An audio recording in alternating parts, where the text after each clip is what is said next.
Welcome to How to Survive the Apocalypse.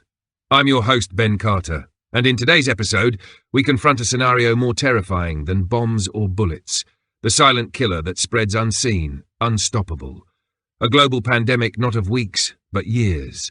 The shelves are empty, the hospitals are silent, and the medicine is gone. What happens when the world gets sick, and there's no cure left to find? This is how you survive when the medicine runs out. It began with a cough, not the dry, nagging tickle of seasonal allergies, nor the deep rattle of a winter flu. This was different. Wet, rapid, almost panicked. It spread through the densely packed city like wildfire through dry grass. One patient turned into 10. 10 became 100. By the time the hospital started testing for something unusual, the emergency rooms were already beyond capacity. And then the power flickered. Not because the virus attacked infrastructure, but because the people who kept the lights on stopped showing up to work. In the early hours of what would later be called the full surge, hospital wards became tombs. Staff in makeshift protective gear, trash bags, ski goggles, duct-taped gloves, fought to treat patients collapsing from something they didn't understand. Ventilators were in short supply by day 3. By day 5, nurses were collapsing from exhaustion and exposure. And by the end of the first week, the system cracked open at the seams. What made this different wasn't just the speed. It was the mutation rate. The virus, unnamed in its earliest reports, shifted faster than vaccines could be formulated. It wasn't resistant to antibiotics, it just made them irrelevant. Its symptoms defied consistency. Some bled from the eyes, others slipped into comas. Entire households were found days later, doors locked, lights still on, all of them gone. The world didn't end in a mushroom cloud or a burning city. It ended with silence. International travel ceased. Borders slammed shut. Planes were grounded. The internet pulsed with rumors, bioweapon, lab leak, divine punishment. There were no answers, only chaos. Pharmaceutical factories shut down under quarantine orders. Shipping halted. The delicate just-in-time supply chain for medication, insulin, antibiotics, antivirals, collapsed in days. Governments imposed curfews, enforced by soldiers in hazmat suits. Drone footage showed empty streets and bodies outside locked emergency rooms. In some regions, people were shot for violating containment zones. In others, there was no enforcement at all, just the sound of distant screaming in the night. Cities were the first to fall. With millions packed shoulder to shoulder, infection was inevitable. Supermarkets were stripped bare, pharmacies looted, not just for painkillers or antibiotics, but for anything. Burn cream, vitamins, expired antihistamines. It didn't matter. Desperation doesn't read expiration dates. The virus moved faster than the news cycle could follow. Major networks went dark. Emergency broadcasts looped the same instructions. Isolate, stay calm, await further instruction. But there were no further instructions. When the talking stopped, panic filled the void. Rural communities fared better at first. Distance slowed the spread. But as refugees fled the cities, they carried the infection with them. No one knew who was sick. Symptoms took days to appear. One handshake, one shared cup, one breath. That's all it took. It wasn't just the illness itself. It was the uncertainty, the fear, the collapse of trust. And then the medicine ran out. Not gradually, not in measured rations. It ended in an instant. Refrigerators failed in power outages. Supply trucks never arrived. Warehouses were sealed or looted. Hospitals became morgues, shelters became incubators. The age of medicine had ended. And what came next was a return to a world most had forgotten, a world where survival meant something ancient, primal. A war not just against disease, but against everything civilization once held at bay. The first realization came quietly. A mother, clutching her feverish child, waited 12 hours outside a clinic with no power, no staff, and a hand-scrawled sign taped to the door. Closed. No supplies. God help us. Across the city, hundreds stood in lines for nothing. Empty pharmacies, shuttered urgent cares, broken vending machines that once dispensed cold packs and ibuprofen. There was nothing left to wait for. Without medicine, without doctors, the instinct was to flee. But where? Gas was scarce. Roads were clogged or under military lockdown. Some tried to reach family in rural areas, others wandered aimlessly, hoping to stumble upon a miracle or a myth. Many never made it out of the cities. Those who did brought the virus with them, unknowingly sowing death in every farmhouse and town square they touched. Survival in those early days came down to three things: water, warmth, and willpower. Food mattered, yes, but even hunger could wait. What couldn't was the fever burning through your veins, the infection festering in a scratch turned septic, the breath that refused to come without wheezing agony. Without antibiotics, minor wounds became death sentences. A stubbed toe could become a gangrenous limb. A toothache could lead to blood poisoning. Parents watched helplessly as children convulsed from fevers no wet cloth could cool. Neighborhoods fractured. The old social contracts dissolved. Someone's stash of amoxicillin became more valuable than gold. Hoarded inhalers, EpiPens, expired antivirals, each one was a potential lifeline or a lie. Counterfeit drugs flooded barter circles, sugar pills in pill bottles, chalk dust in capsules. Desperate people swallowed poison disguised as hope. Some formed underground clinics, doctors and nurses who refused to flee, who tried to triage with dwindling supplies and endless lines. They sterilized tools over campfires, mixed herbal tinctures by flashlight, drained abscesses with kitchen knives. It wasn't sterile, it wasn't safe, but it was something. Others turned to old knowledge. Books on wild medicine were torn from library shelves. People scoured parks and forests for plants they couldn't name. Willow bark, echinacea, garlic, yarrow, folk remedies once dismissed as superstition now represented a threadbare hope. Some helped, most didn't, but the act of doing mattered. In a world with no cures, ritual became resistance. Isolation became both shield and sword. Families barricaded in apartments or cabins, no visitors, no contact. Entire neighborhoods turned into silent zones, windows boarded, driveways blocked, doors never answered. A stranger's knock could mean a death sentence. Trust was a luxury no one could afford. And yet even here, among the fear and the fever, people adapted. Rain barrels collected water, solar chargers kept radios alive. Some remembered how to can food, start fires without lighters, sew wounds closed with fishing line. The tools of survival weren't just physical, they were mental. Those who could think 3 days ahead, who could suppress panic in favor of planning, lasted longer. Sometimes that was enough. But survival wasn't measured in weeks. It was measured in moments. In a cold basement where a grandmother rocked her coughing grandson, hoping the garlic poultice might do something. In the darkened stairwell where a man broke into an apartment, not for food, but for the antibiotics he knew were hidden behind the bathroom mirror. In the decision to share your last painkiller, or keep it for the fever you feel rising in your own chest. There was no cavalry coming, no vaccines on the horizon, no miracle cures waiting in warehouses. The age of medicine was over. What remained was instinct, improvisation, and the grim arithmetic of survival. In the void left by modern medicine, survival took on a brutal clarity. Every action, every choice revolved around one goal: staying alive without help. There were no more emergency rooms, no more pharmacies, no more urgent care centres offering late-night reprieve. If you hadn't already prepared, you were improvising with what you had, or dying. Water was first. Without power, municipal pumps failed, faucets ran dry. Those lucky enough to live near streams or lakes had an advantage, but the water was often teeming with bacteria. Diarrhea, cholera, and dysentery surged. Boiling became the rule. Those who didn't know or didn't bother paid in dehydration and slow, painful deaths. Gravity-fed filters became prized treasures. Ceramic, charcoal, even sand and cloth systems saw use again.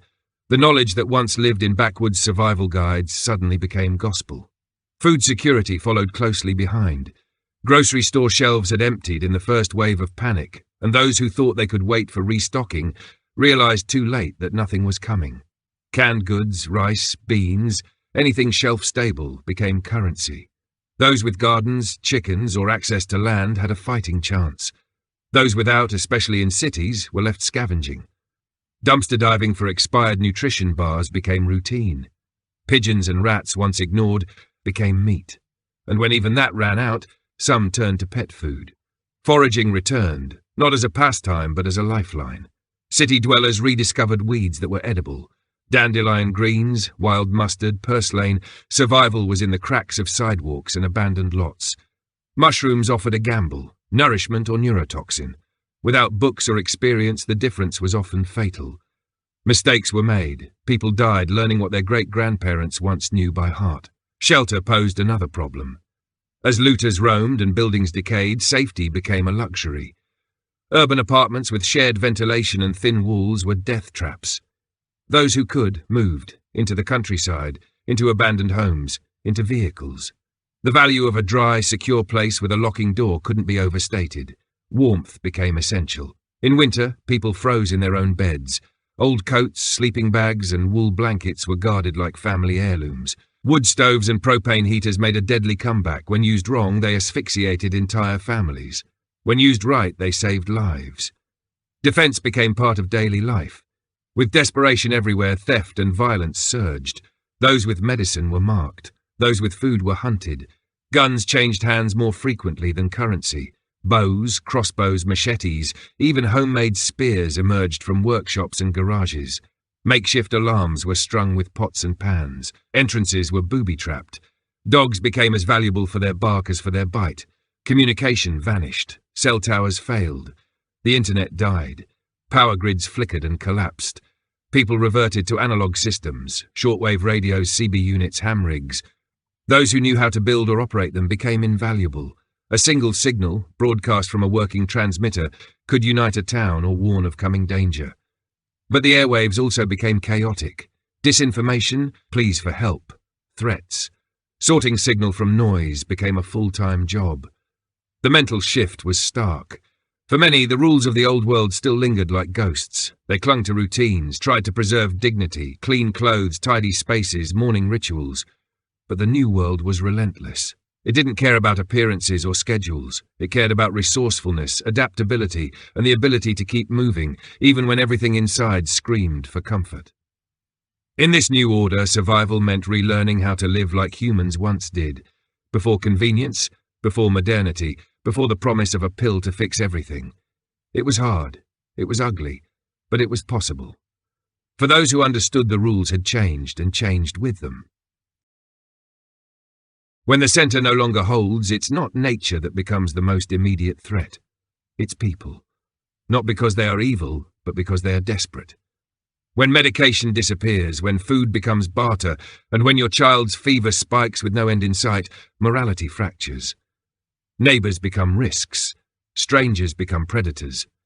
Survival demands hard choices, and the line between what is necessary and what is unforgivable begins to blur. The first wave of violence came quietly. A break-in here, a robbery there. At first it was rationalized, people stealing supplies for their sick, their children, but it didn't stay that way. As desperation deepened, so did the cruelty. Groups formed not just for mutual aid, but for conquest. In cities, small gangs seized control of apartment buildings and entire blocks, setting up checkpoints, demanding tolls in medicine, food, or labor. Possessing antibiotics was like wearing a target. Painkillers made you a walking vault. Word spread quickly. Someone in your building has insulin. Someone has Tamiflu. Someone has a stash of morphine. It didn't matter how true the rumors were. Once you were marked, you were hunted. Trust eroded. People stopped answering their doors. Windows stayed boarded.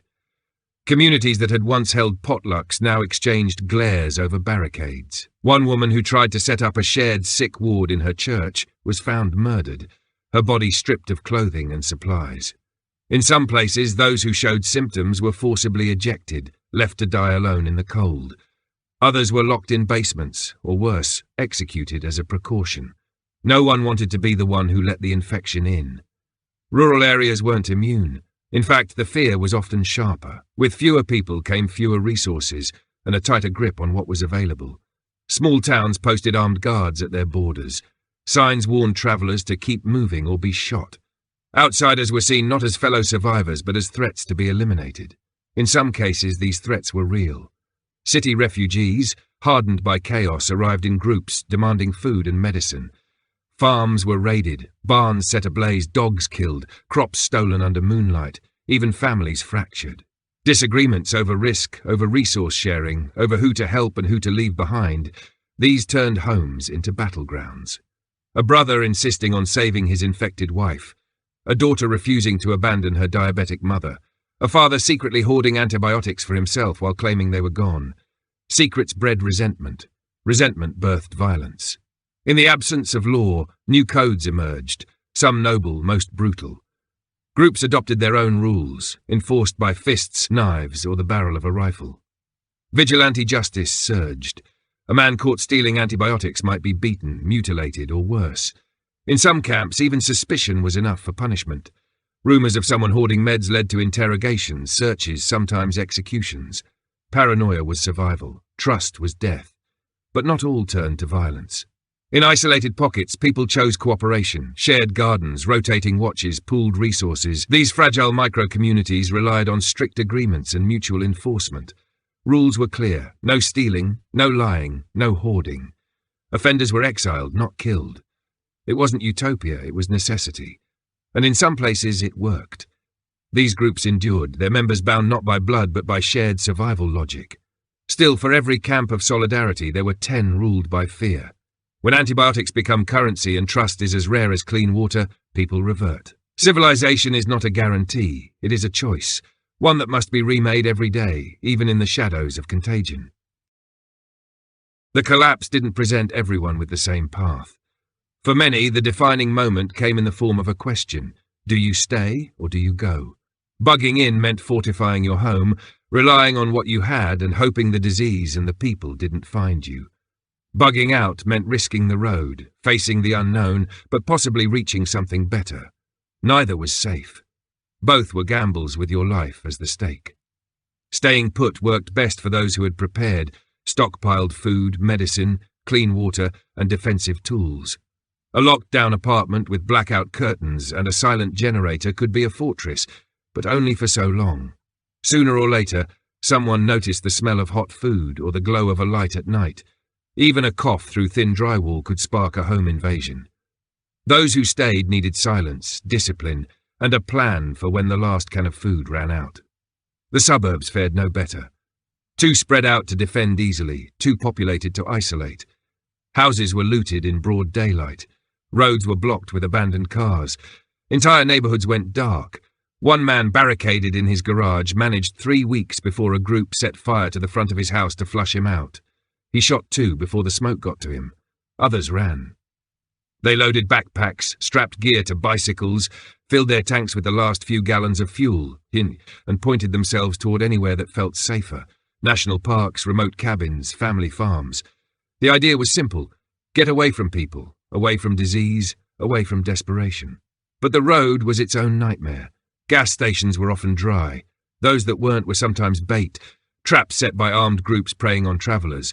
Cars broke down. Families were stranded. Many walked. Rail lines, hiking trails, old utility roads all became arteries of migration. People moved like rivers, slowly in groups, reshaping the landscape by their presence. Along the way, alliances formed. Strangers became companions out of necessity. A nurse and a mechanic, a father and a hunter, a teenager who knew how to purify water, and a grandmother who remembered herbal remedies. These alliances were fragile, often temporary, but sometimes they became something more. A mobile community, bound by shared survival and trust, built one fire at a time. Still, risk was constant. Camps were raided. Trusted partners vanished with supplies in the night. A single cough could unravel weeks of fragile cohesion. And decisions had to be made. Hard ones. Who gets the last dose of antibiotics? Who stands watch while the others sleep? Who gets left behind when someone breaks an ankle 20 miles from shelter? Then there was the choice of destination. Some moved toward rumoured safe zones, military bases, FEMA shelters, communities with clean water and guarded perimeters. Others aimed for isolation. Abandoned ranger stations, deep forest cabins, even underground bunkers once built as novelties now became sanctuaries. But every option came with trade-offs. Safe zones, if they existed at all, were often overwhelmed. Quarantine protocols were harsh, sometimes fatal. Bunkers were only safe until their filters failed or food ran low. And the deep woods, though free from people, were full of their own dangers. Wild animals, accidents, and the slow psychological grind of isolation. There was no universally right choice. Strategy depended on timing, skill, temperament, and pure chance. Some who stayed survived by sheer invisibility. Some who fled died within days. Others built lives in the margins, moving silently through a world that no longer had rules, only outcomes. What became clear to those who endured was this: surviving wasn't about being the strongest or the smartest. It was about being adaptable. knowing when to fight, when to hide, when to speak, and when to disappear. The apocalypse didn't care about fairness. It only rewarded those who understood the game had changed and were willing to change with it. The sickness outside was relentless, but it was the sickness inside, the creeping deterioration of the human mind, that claimed just as many. The pandemic didn't just kill the body, it unspooled the psyche. With no medicine, no routine, no promise of rescue, time began to lose meaning. Days bled into nights. People forgot what month it was. The calendar was no longer a structure, it was an echo of a world that no longer existed. Loneliness carved into people like frostbite. Those who bugged in alone began talking to mirrors or to the voices on a dead radio. Some hallucinated the faces of lost family members in the dark. Even the sound of footsteps outside, whether real or imagined, could cause spirals of panic. In cities, screams echoed through empty buildings, not from violence, but from madness. Entire apartment floors were found barricaded, their residents long gone or dead by their own hand. In makeshift camps, the trauma ran just as deep. Grief was a constant presence. Parents who buried children in shallow forest graves, spouses who held hands for hours, knowing the other was already cold. The inability to help, to cure, to save, broke something fundamental. Without closure, without rituals, the dead lingered in memory like shadows on the wall, and there were so many dead. Moral lines, once firm, softened. People who'd never imagined stealing became thieves. Those who'd never struck a person in anger did worse. A man might give away his last antibiotic one day, then slit another's throat over a bottle of iodine the next. Survivors described this shift not as a decision, but as an erosion. You didn't wake up ruthless. You just stopped saying no to the things you'd once found unthinkable. Children born into this new world didn't know what they were missing. For them, the silence of collapsed cities and the smell of smoke on the wind were normal. But for those who remembered the before, the psychological weight was immense. Music had vanished. Laughter was rare. There were no movies, no gatherings, no distractions. Everything was survival. Every hour, a calculation. Every interaction, a risk assessment. Sleep became a battlefield. Nightmares weren't just about the dead. They were about what people had done to live. The girl who gave up her brother's hiding spot to save herself. The medic who rationed painkillers by worthiness. The father who locked the door and turned up the radio while his neighbours screamed outside. No therapy would be coming. No absolution. Yet amid the numbness, some found new strength. A woman who could not bear the sight of blood became her community's de facto nurse. A man with severe anxiety before the collapse learned to track game, calm and focused. Survival demanded a different kind of clarity, one that came not from comfort, but from necessity. Without distractions, without noise, people began to understand themselves in a way that was raw and undeniable. There were acts of astonishing humanity, too. Strangers sharing the last of their antibiotics, a dying man donating his only dose to a child, people keeping journals not for themselves, but for a future they might never see, in hopes someone, someday, would know what happened. But even these sparks of hope came at a cost. Every good deed risked exposure, infection, retaliation. Altruism had become dangerous, and yet some still chose it. In a world ravaged by disease and moral decay, choosing compassion wasn't weakness, it was defiance. Mental survival meant more than avoiding madness. It meant finding something, anything, worth staying sane for. A task, a person, a belief. The people who endured weren't always the strongest, but they had something to anchor them. A reason to wake up, even when the world around them was cold and broken. By the time the world reached day 90, the fever dreams of collapse had crystallized into a grim, steady rhythm. The screams were fewer now, not because the suffering had stopped, but because those who once screamed were either dead or too weak to make a sound. Silence had returned in a new form. It wasn't peaceful. It was hollow. Survivors had adapted. They had no choice. The ones still standing had shed layers of civilization like an old skin. Where once they had relied on refrigerated medicine, instant communication and scheduled doctor appointments, they now used poultices made from bark and roots, consulted the journals of dead botanists, and marked days with scratches on the walls. Communities had formed, but not in the way the old world would recognize. These were not towns in the traditional sense. They were clusters, Networks of tents, scavenged cabins, fortified barns. Some lived underground, in subway tunnels or basements sealed tight with duct tape and plastic sheeting. Others existed in the high country, away from roads and known paths. Isolation was safety, but it came with a price. Labour, constant vigilance, and a growing detachment from what humanity once was. Trade had returned, not with currency, but with usefulness. A vial of antibiotics could buy a rifle. A few tablets of fever medicine might earn a week's worth of food. Salt, once cheap and overlooked, became precious for preserving meat and sanitizing wounds. Seeds, clean needles, glass jars, and manual tools were now more valuable than old-world luxuries like jewellery or paper money. A woman once mocked for prepping now ran a barter depot out of her garage, her knowledge the only reason dozens still drew breath. Government, as it once existed, was gone. In its place were local hierarchies, some democratic, most not.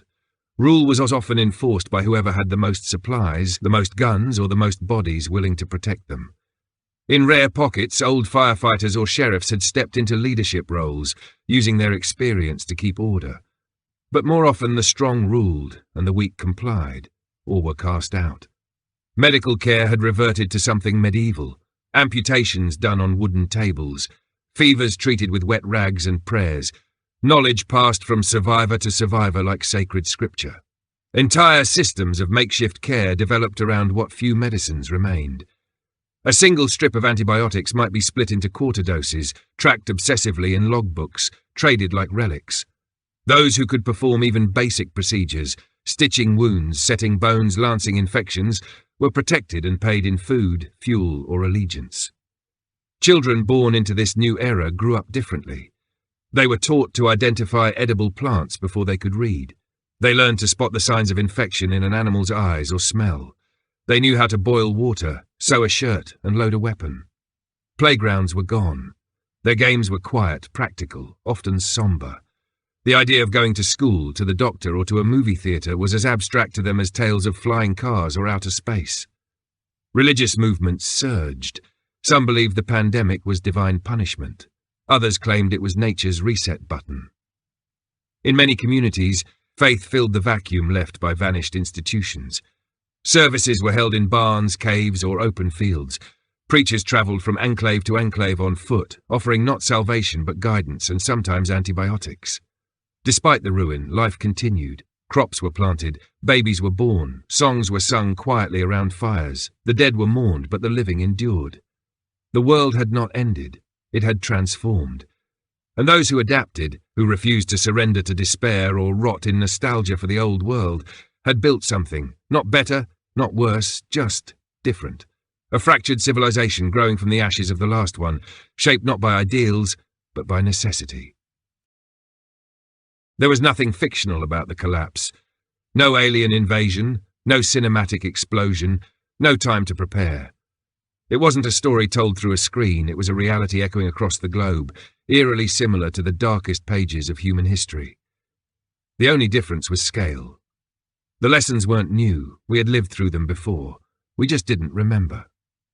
In 1918, the Spanish flu killed tens of millions, spreading through troop transports and crowded cities, overwhelming hospitals, and claiming more lives than World War I itself. Doctors wore gauze masks, people dropped dead in the streets, coffins lined sidewalks. In some towns, bodies were buried in mass graves when undertakers could no longer keep up. Public gatherings were banned. Schools and theatres shuttered. The same phrases were repeated then as they would be a century later. Flatten the curve, essential workers, supply shortages. But even then, medicine was still young. The flu's spread outpaced our understanding. More recently, COVID-19 cracked the illusion of global preparedness. The world saw how fragile the systems truly were. Hospitals stretched thin, ICUs overrun, staff burned out, mask shortages, vaccine delays. Entire supply chains froze under the weight of a few microscopic proteins. And that virus wasn't even the worst-case scenario. It had a relatively low fatality rate. It gave us warning. It gave us time. And still, it nearly broke us. Documents from FEMA and the CDC outlined nightmare scenarios for years, contingency plans for pandemic-level events with no treatment and no vaccine. These files warned of civil unrest, supply hoarding, mass fatality planning. They proposed emergency stockpiles, medical rationing, quarantine zones, but many of those plans existed only on paper. Implementation lagged, budget cuts gutted infrastructure, bureaucratic infighting slowed response times. In the simulations, government agencies acted in unison. In reality, jurisdictional confusion and political battles left gaps wide enough to fall through. In 2003, SARS gave us a preview. 2009, H1N1 reminded us. In 2014, Ebola knocked at the door. But time after time, when the immediate threat faded, so did the will to prepare. Each near miss became an excuse to forget. Funding dried up. Masks were discarded. Stockpiles weren't replenished. The muscle memory of crisis decayed. There were outliers. Certain countries, shaped by past pandemics, fared better. South Korea, Taiwan and Singapore leaned on technology and cultural cohesion, but even the best strategies assumed something critical, the availability of medicine. Once that disappeared, everything unravelled. The Chernobyl disaster in 1986 offers another eerie parallel, not in disease, but in silence. A failure to inform, to act quickly, to protect civilians. First responders exposed without protection, entire cities evacuated, official denial long after radiation drifted across borders. Trust was poisoned. People fled or obeyed orders blindly, neither group fully understanding the scope. When invisible threats arise, whether viral or nuclear, the real damage begins not with the event itself, but with how leadership responds or fails to. Those who survived the great pandemic learned this lesson painfully well. No system is stronger than its weakest link. Supply chains don't bend, they snap. Governments don't pivot on a dime, they stall. And when the delay costs lives, trust evaporates. It wasn't lack of intelligence, it was overconfidence, an assumption that someone else, somewhere else, would fix it, that technology would catch up, that there was always a safety net. There wasn't. The fall wasn't sudden. It was slow, like the dimming of a light. First the flicker, then the fade, then darkness. And when the lights went out, the world remembered the cost of forgetting. In the end, it wasn't just about surviving the virus. It was about surviving what the virus revealed, the fragility of systems, the complacency of comfort, the illusion of permanence. Civilization, for all its advancements, was never more than a delicate balance of cooperation, infrastructure and trust. When the medicine ran out, when the sirens faded, when the doors of the hospitals closed for good, what remained was raw humanity, stripped bare and forced to confront itself. The pandemic didn't rewrite the rules. It erased them. It forced people to make choices they never imagined, to decide what was worth saving, what they were willing to become. Some emerged colder, harder, efficient to the point of cruelty. Others clung fiercely to compassion, risking everything to hold on to a version of themselves untouched by the chaos. In a world without medicine, knowledge became survival. The simplest facts: how to dress a wound, how to purify water, how to identify fever-reducing plants, meant the difference between life and death. Communities that preserved knowledge, that taught skills instead of hoarding secrets, endured. Those that turned inward, that weaponized desperation, eventually fell to the same entropy that claimed the cities. No one emerged unchanged. Everyone carried scars, visible or not. Some bore the memory of watching loved ones die without so much as a painkiller to ease the passing. Others remembered the sound of their own heartbeat as they waited, days on end, for symptoms that never came. The silence of uncertainty etched itself into the bones of a generation. And yet, life continued. Gardens grew where parking lots once stood. Children born after the fall ran barefoot through fields where skyscrapers had once cast their shadows. Stories were told by firelight, cautionary tales of the time before, of how the world had once been sick, not just with disease but with dependence. Dependence on systems no one understood, on pills whose names they couldn't pronounce, on comfort that required an army of machines and invisible supply lines to maintain. Those who survived didn't rebuild the old world. They created something new. It was smaller, slower, harder, but it was also more aware. There were no illusions about endless growth, no belief that something or someone would always come to save them. There was only now, only the moment, and the understanding that survival wasn't a finish line. It was a daily choice. The next time the world stands on the brink, be it from disease, disaster, or something even worse, the question won't be whether it can happen again. It will be whether we remembered what the last collapse taught us, whether we stored the knowledge, whether we hardened the systems, whether we relearned what it means to truly take care of ourselves and each other. Because when the medicine runs out, all that's left is the human spirit, its ingenuity, its resilience, its willingness to suffer for the sake of those who come next. Thanks for listening. This has been How to Survive the Apocalypse. If you enjoyed today's episode, be sure to follow us wherever you get your podcasts. And if you'd like to support the show and unlock bonus content, subscribe to the Forbidden Knowledge Network on Patreon. Subscribe now.